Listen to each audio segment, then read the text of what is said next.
take an excuse and go to the supermarket and buy it because it takes a long time and it's quite complicated to make. Make sure it's made with butter, obviously, not with some dodgy margarine or oil. But when it's time to make short crust pastry, it's no excuse. And please, please use your hand.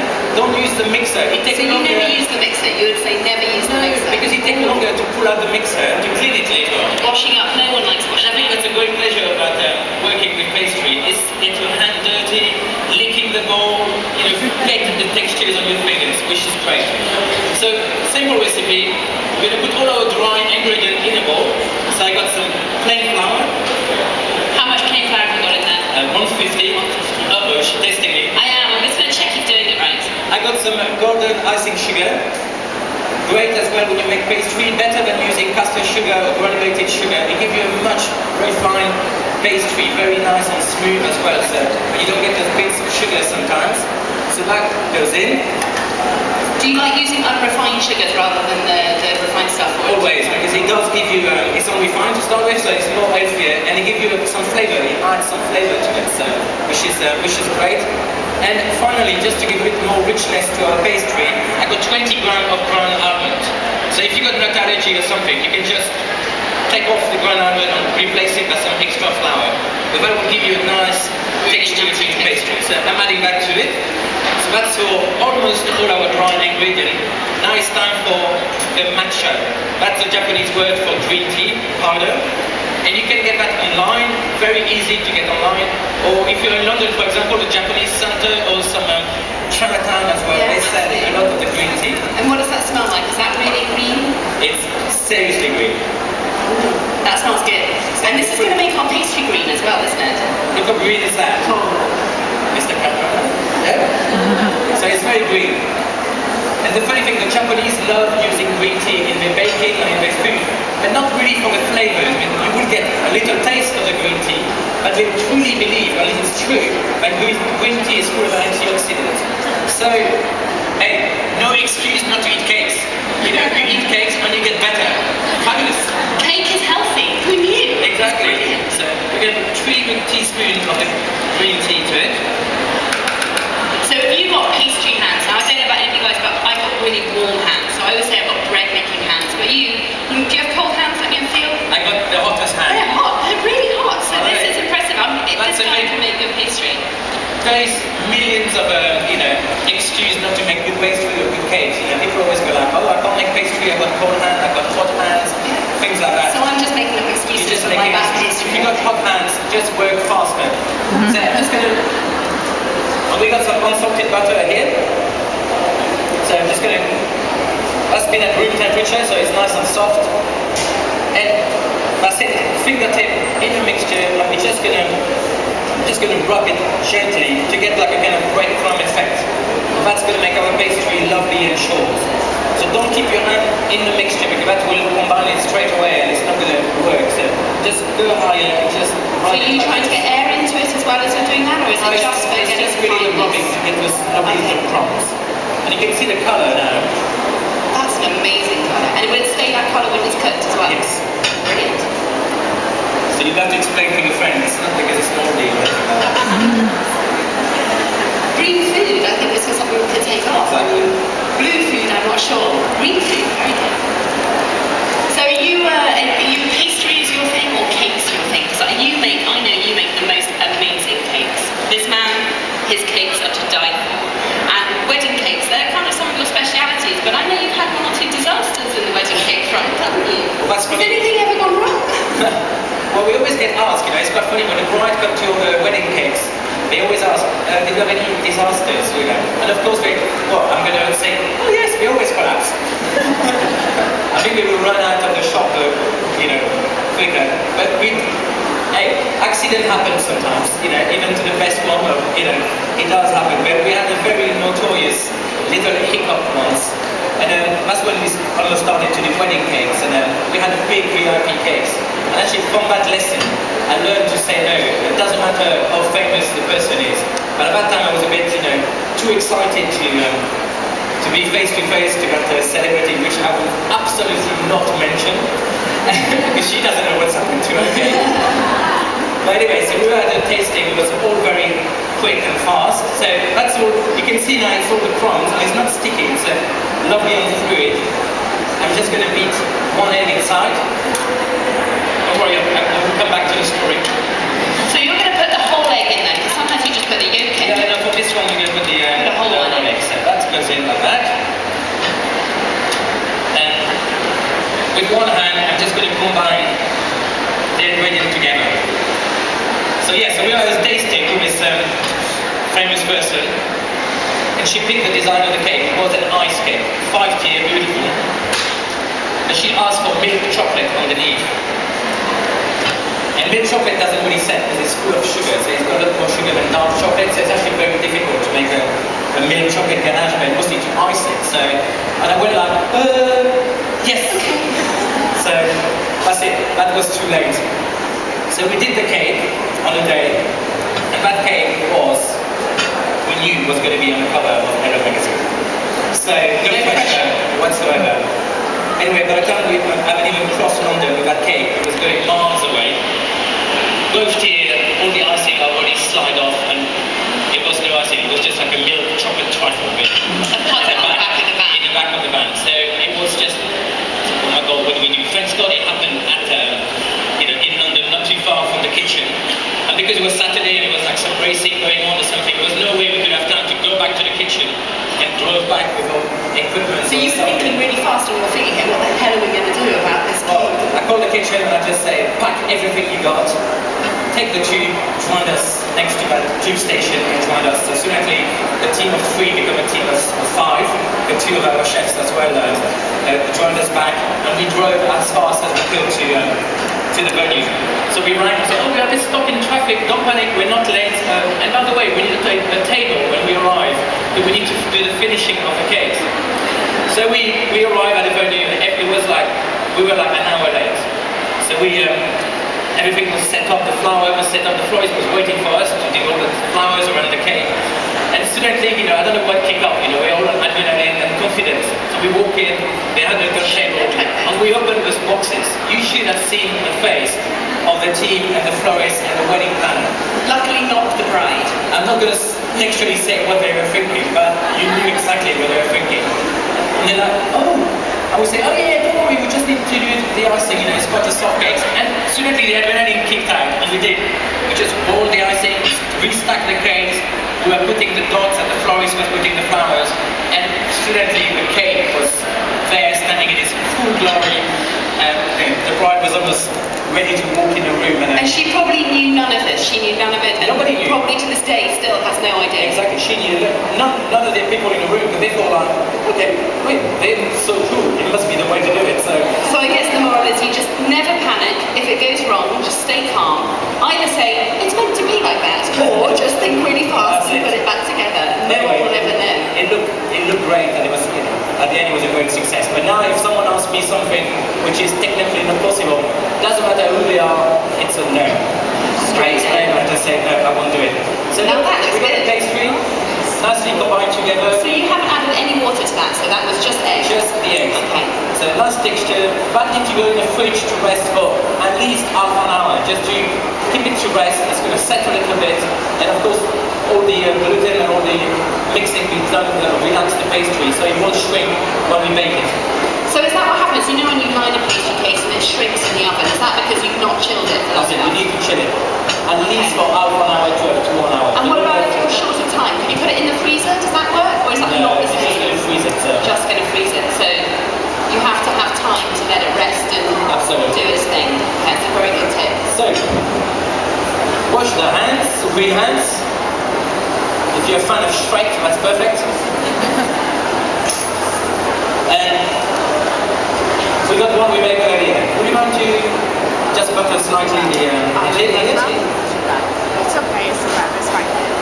And we're just going to roll the pastry. So you can see this one's been in the fridge, and it's quite solid. So I'm just going to roll it. Bed of flour.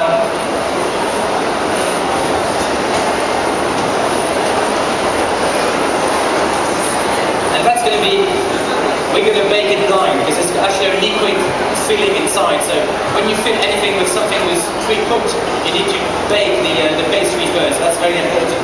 Is this you don't end up with a soggy bottom? No soggy bottom. Don't have that. No one likes a soggy bottom. So just roll it. That is the most amazing colour. I know. It's fabulous. So just always make sure you've got plenty of flour on your table so it doesn't stick to the worktop, but it really slide on that bed of flour so you don't stretch it. It's all about being gentle and no stretching whatsoever. If you stretch it out, it will stretch back as soon as you go in the oven. And you always roll on flour, not on icing sugar. You've got a sweet pastry, could you ever roll on icing sugar? I think it will dry out your... It's going to sticky. Yeah, it's going to make it sticky and it's not going to work. So, and play around with your pastry as well. Don't just go in one direction. Just turn it around. And as you play with it, you will feel the thickness. Because sometimes you push a little bit more from the left or the right. So make sure it's all nice and even.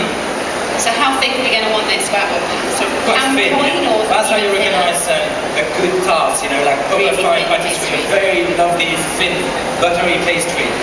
You don't want like a big doorstep, So that goes in like this. Fantastic. That's great as well. So we're just going to roll the pastry over the rolling pin. That's a great way of getting it into the tin, isn't it? Just And rolling it over. go inside. And again, instead of stretching it, just push it almost back in the tin. So it's definitely not going to stretch out. So you always have to be very gentle with your pastry, don't you? You don't want to upset it by being too firm. Exactly. And what else would you use this pastry for with this green tea? Because it's such an incredible flavour. What other flavours would be really good with? We've got a lot of citrus here. Yeah, anything citrusy, like passion fruit. If you don't get the yuzu, just replace it with passion fruit. Even lemon will work very well as well. So you can experiment. And it's the same with any pastry. You don't have just to do short crust pastry. Just add some lemon zest, orange zest to it, or if it's something nutty, you can put some brown walnuts, roasted walnut inside. So try to experiment. In my new book, there is a strawberry tart with fresh mint shot into the short crust pastry. So you bake the pastry with fresh mint inside. So when you bite it, the freshness of that mint will work very well with the strawberries. So I'm just going to trim it now with the... So you always trim yours before you cook it? Yeah. So go like that. It gives you a better finish on the edge, and that's the one to cut. And between my thumb and my finger, I'm just going to push the pastry right to the edge. And I'm just going to raise it just a couple of millimeters. It doesn't matter how good your pastry is, it will shrink a little bit. So at least if it shrinks, it will be at level. If you leave like a little bit of a overhang like this. And is there anything you can do if you have cooked your pastry case and you found that one side might have shrunk right down and you're not going to get all your filling in? Is there anything you can do? Can you patch it up, or do you just say start again? If you got a dog. Okay. If you got a dog, it's time to feed it for the kids. You can't really do anything really because any liquid thing will go. So that's nice and neat.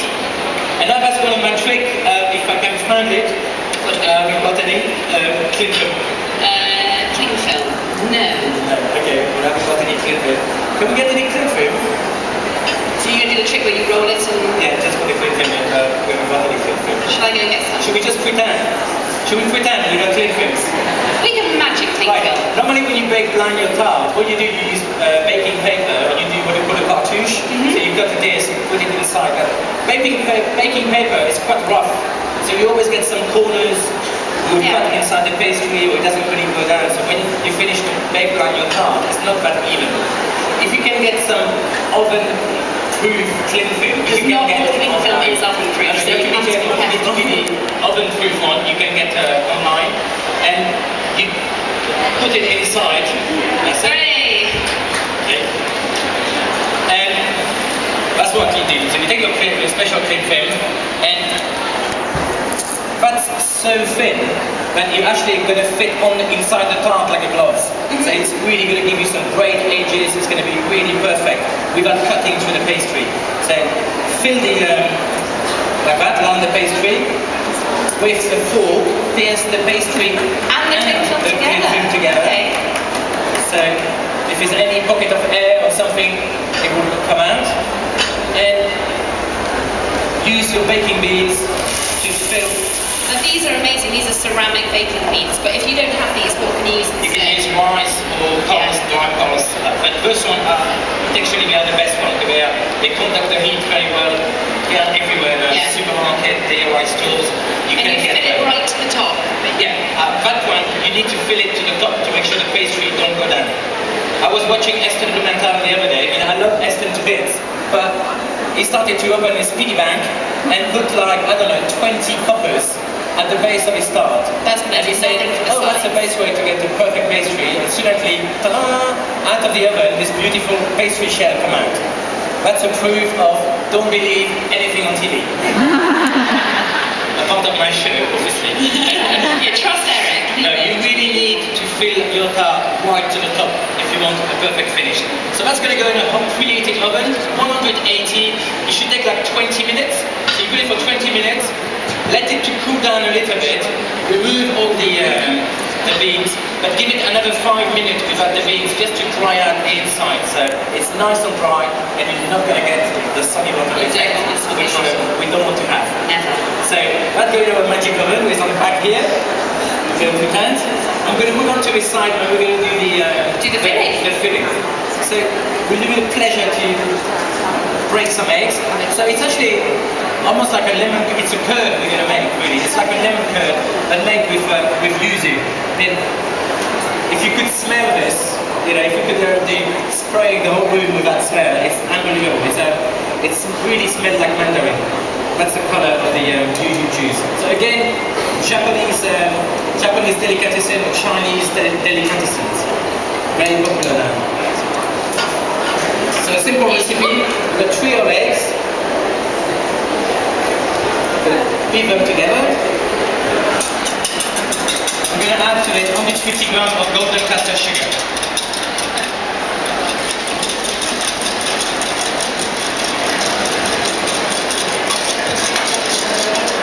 Just to give it a bit more kick as well and a bit of colour for the tart, I'm going to grate a couple of lime.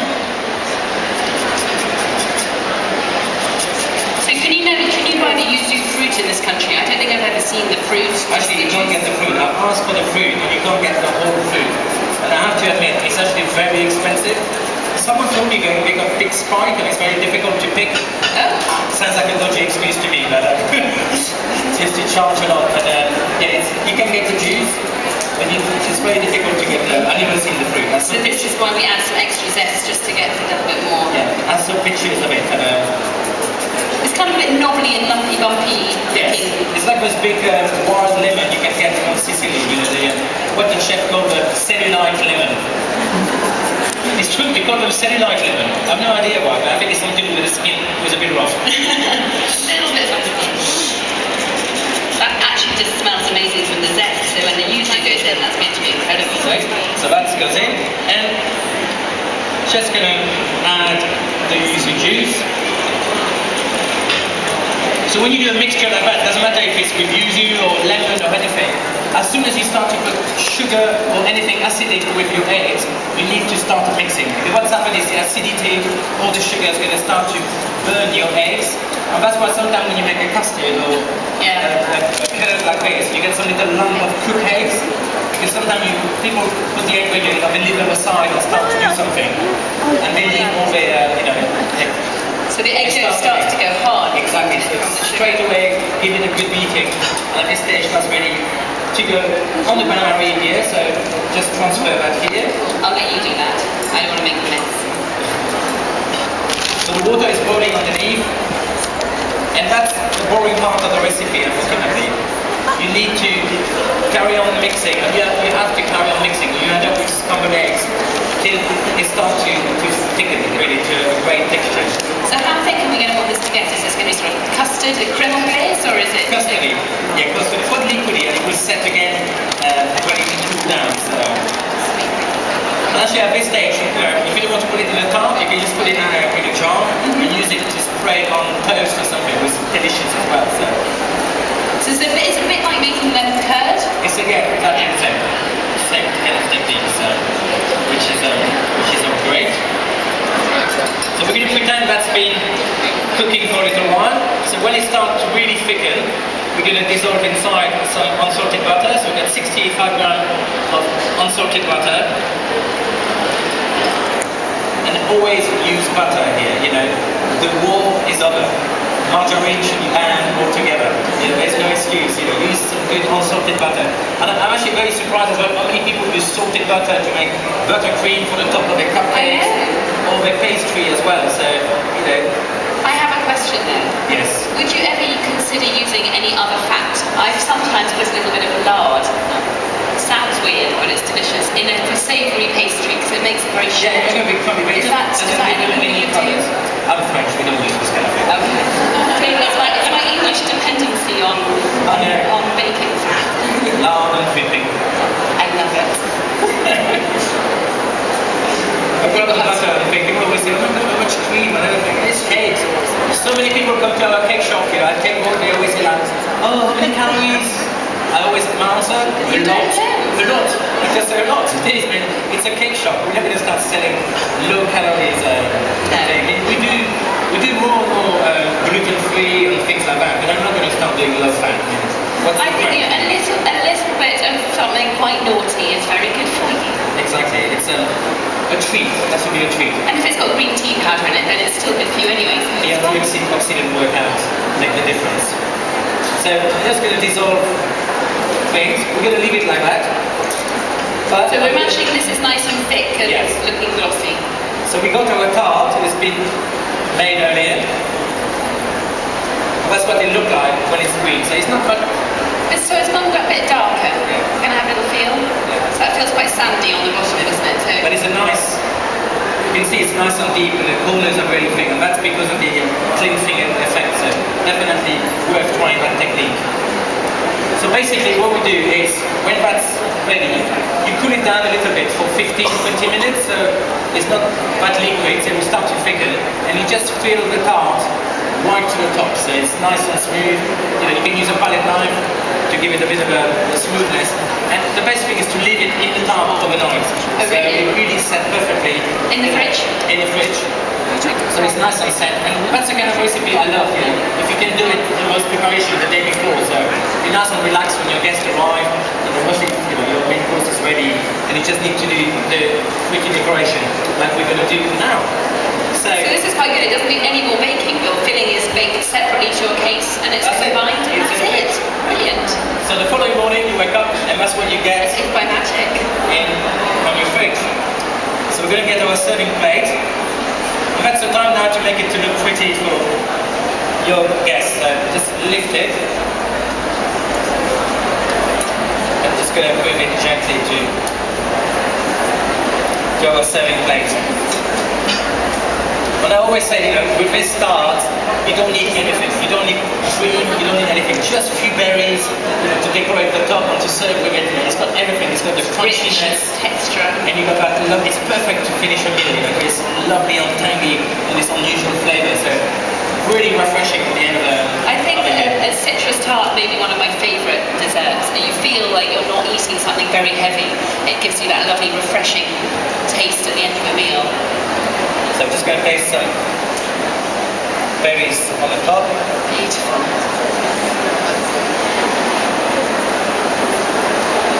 So this is quite a summery tart, isn't it? So would you passion fruit and things would be nice in it for winter, or? Yeah, well, yeah.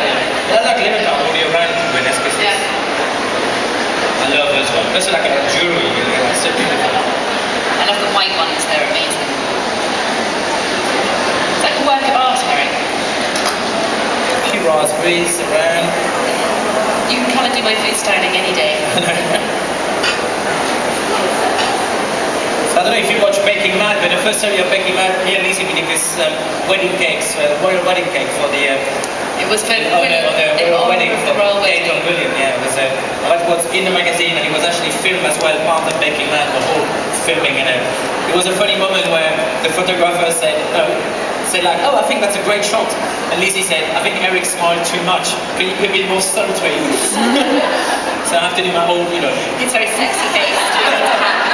My Zoolander moment, you know, like, pouting to the camera. She said, you look too happy. I think she said, I'm happy. No, never too happy. We love you smiling. We just wanted to see you sexy, Eric. Just a little bit of fruit like that. I like You know, I don't like doing I like random food, not food like Naomi. I like them wide like that. You can actually pick them up, grabbing them by the spoon and start eating them. And of course, if you're a chef, we never got over this. Is it there? This one here. Oh, that's right. And if you're a chef, you have to do the chefy part. We can't finish any, recipes on TV or anything. We're doing the final dust of icing sugar. So just a bit of icing sugar on the edges. But it does give it that professional touch. It makes it look I love the berries perfect. as well. And here we are. This is my green tea and yuzu tart. I hope you get inspired.